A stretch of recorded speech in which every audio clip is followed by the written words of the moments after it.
Hello folks, well check this out, we're in paradise right here. I love these blue turquoise waters rolling in on the Smith River. And we're surrounded on all sides pretty much by these coastal redwoods here on California's northern coast. You're gonna find these redwoods all over, just like we found them yesterday at Redwood National and State Parks. Yeah, that's a mouthful. But here we are, day 2 of our journey in this big conglomerate of national park and state parks. These redwood trees we see around us are the tallest living thing on the planet. Just walking through this area surely can humble any individual, into understanding the importance of these trees to the greater sake of the world's biology and ecosystems. Now, although we see past this Smith River a whole field, a whole grove, as it's called, of these coastal redwood trees, and they're impressive, these are not the tallest of the bunch we see. Yesterday, we got a chance to see some mighty, huge coastal redwood trees. These are only second growth, or maybe very recently planted redwood trees. Sadly, for decades in the 20th century, these were cut down for the enterprise of commercial logging. Lots of sawmills, lots of lumber industry businesses owned acres and acres and acres of these redwood forests. And what did they do with them? They cut them all down. It's a shame. And that's the point in history at which I intentionally left us off yesterday. The story, of course, continues. How do we resolve this crisis of all these redwood trees being cut down, slowly turning from forest to just a general empty field, right? This is exactly what was going to happen to these forests. But I promise you, the story gets better. Well, would you like to hear how this environmental crisis is averted? Yeah, those rocks are very, very precarious. Anyway, would you like to hear about how this confederation of state and national parks comes to be? So different from any other national park?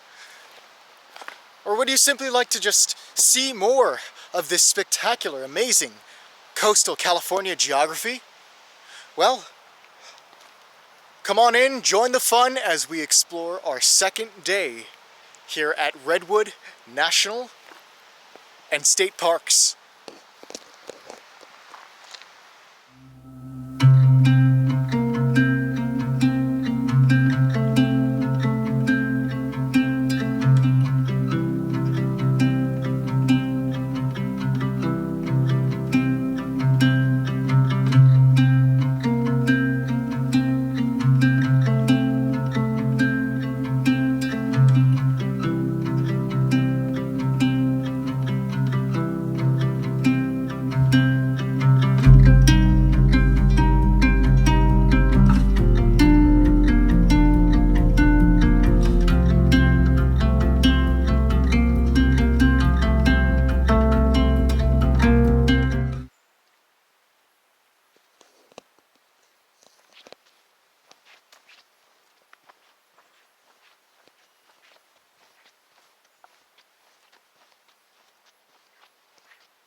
I truly don't know if a simple video camera, as good as the quality may be, does this park justice, because it seems like the forest is generally proportional, because in the distance you see trees and the field of view sort of confuses the camera lens, but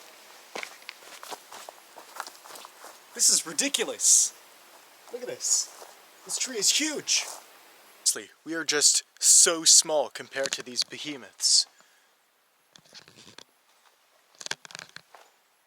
It's incredible. It really requires one to visit and actually see these trees with their eyes. Because this seems something straight out of the Jurassic period. These trees are only about maybe 1,500, 2,000 years old, but you really feel like you're transported back in time to an age when everything was giant. Unbelievable. They're all over the place. When you really get to these groves where everything, or almost everything, is old growth, you feel so dwarfed, because everything else is just so much more powerful. Everything towers over you. Yesterday we were in Prairie Creek Redwoods State Park. Today we're mostly in Jedediah Smith Redwood State Park. And yes, the Smith River is also named for Jedediah Smith, another one of those old frontiersmen who traveled west. He was one of the first Americans to lead the rest of America to understand the wonder of these forests in the Pacific Northwest.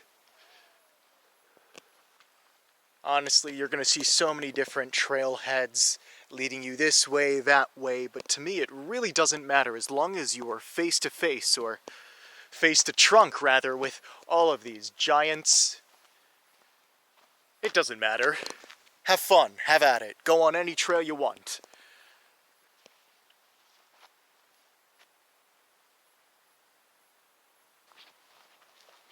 When the enthusiasm of the frontiers coming to California searching for gold sort of waned, you can see why. Their lust for profit turned to the redwoods of these forests along California's north coast. You take a look at the size of these trunks, and this could probably supply a family for months with all its firewood.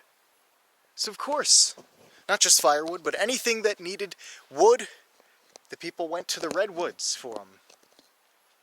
Just one tree chopped down would take tremendous effort, much more than any old oak or maple from the northeast, but in turn, these trees supplied tremendous profit. Wow, that is a behemoth. Let's take a look at that. Oh my goodness. That is massive.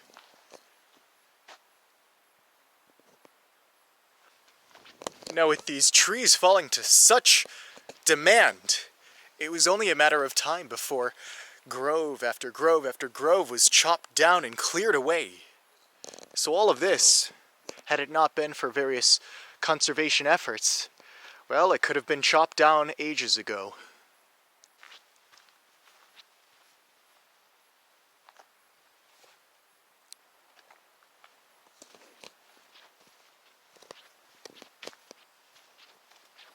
Wow, it's not just the redwood trees that are gigantic.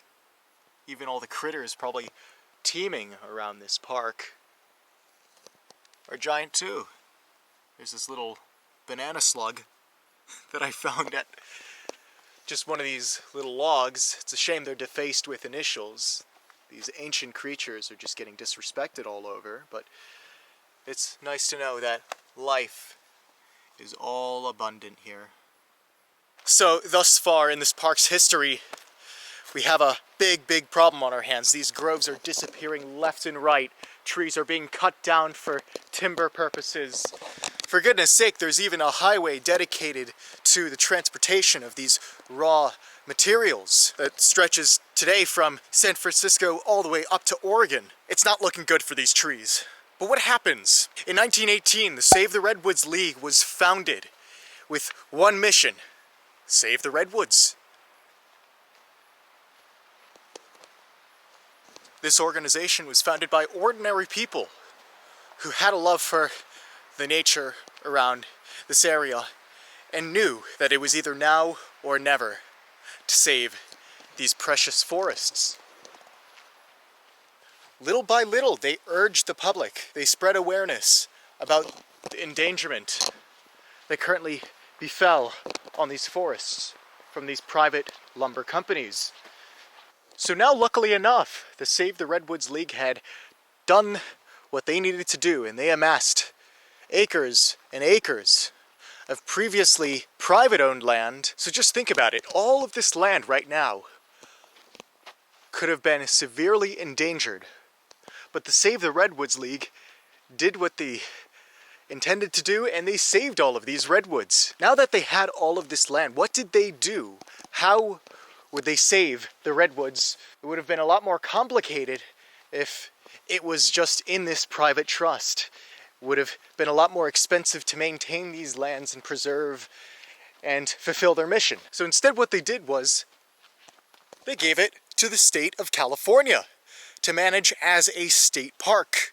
In the hands of the state, it was thought that these natural preserves could be conserved in a much more orderly and efficient manner. So the parks that are relevant to us, Prairie Creek, that we visited yesterday, was formed in 1923, and in 1929, the park in which we are today, Jedediah Smith Redwoods, was formed as well. California wasn't the only entity who was having fun with the preservationist cause of these redwoods.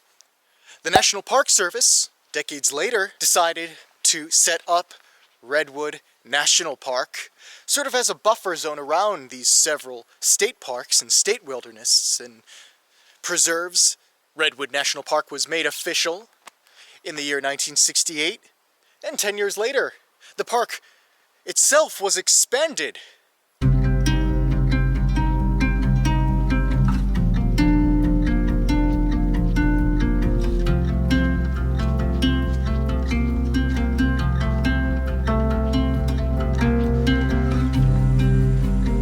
The natural habitation zone of these redwood trees ranges along a long, narrow coastal strip of America's west coast. It goes from all the way north to Oregon, all the way down to California's central coast, a little bit south of Monterey.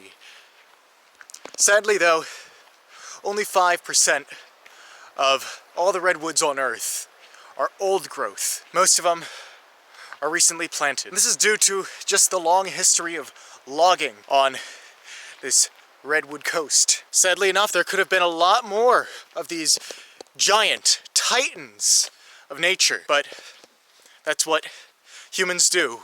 We mold and shape our environment to our own benefit. But at least here at Redwood National and State Parks, we can see the last bastion of these great beasts. Yeah, if you could believe it, only as recently as the 90s did commercial logging end around this area. No, I'm not talking about the 1890s, the 1990s. Yeah, only as recently as 30 years ago. These were still being cut down. But luckily, inside the vicinity of these parks, whether state or national, holds the story, the great story, one of America's most inspiring stories of conservation, and teaches us that it's amazing what an ordinary group of individuals can do when there's a collective shared goal that precedes them. A simple visit here, any ordinary tourist can also learn just what nature does to one's psyche. A walk through this enchanted forest can really make one's worries go away almost. I mean, talk about worries. This morning I had a flat tire. I didn't even know if we'd be able to make it here for a second day, but by the end of today, wow, I'm in a state of bliss, a state of tranquility. It's amazing what a nice stroll in nature can do. I encourage you all, visit Redwood National and State Parks. Doesn't matter which one. Take your pick of the trail. Just simply admire, respect, and appreciate what you have in front of you, these giant redwood trees. Who knows, maybe in 100, 200, 300 years from now, this current forest in recovery could be a forest at its best, at its most thriving state. These trees could very well be, centuries from now, much, much larger if these preservation efforts only continue. And the fact of the matter stands. Although national and state parks altogether might be a confusing name, and it might be extremely confusing to navigate and figure out what's the most important sites to see. Where should I go first in this huge forested area. How do I navigate the confusing map in front of me? Although that might stand, it might be for the best that this forest gets the best of both worlds and its conservation. The park may get more funds when it's under National Park Service, and it might be much easier without all the federal regulations to hire state park employees who care much more about their local environment than a national park employee who's shipped across the country. These state parks along the Redwood Coast never really gave up their holdings. The National Park Service was never too assertive in demanding that they hand over the land to federal land. So, as it stands today, national and state parks. But maybe that's just exactly what these redwoods need. Maybe that is, in fact, for the best, to protect these sacred creatures of California's northern forests. So with all of yesterday's and today's adventures undertaken, with everything that needs to be said already said, I am proud to call Redwood National and State Parks National Park number 18 on the coverage project. And before you say, oh, well, no, it's kind of a complicated deal, state parks added to it, there's that little asterisk. No, come on, guys. Let's count Redwood as a national park. And for those of you who are sick and tired of us traveling through the Golden State, California, and honestly, I'm getting there. I think we've had our fill with California. Do not worry, this is our last destination on the Best of the Most West tour for California. We are on to new states. You all should be very, very excited. We're not in California anymore. We're going to be going to newer places. Check this out. My hand. Each finger represents a state we have left before we have completed all 50. So that means we are getting ever more close to our goal with every new state that we encounter. Not waste any further camera memory, because there's still quite a number of destinations we ought to cover here while we're on the West Coast. So with that said, I think there's no better place at which to end this video than in front of one of these gargantuan sized redwood trees, just to show you the size, the scope of everything. Oh, this seems like a perfect fit. Well, yeah, that's the tree upright, but in front of the wall.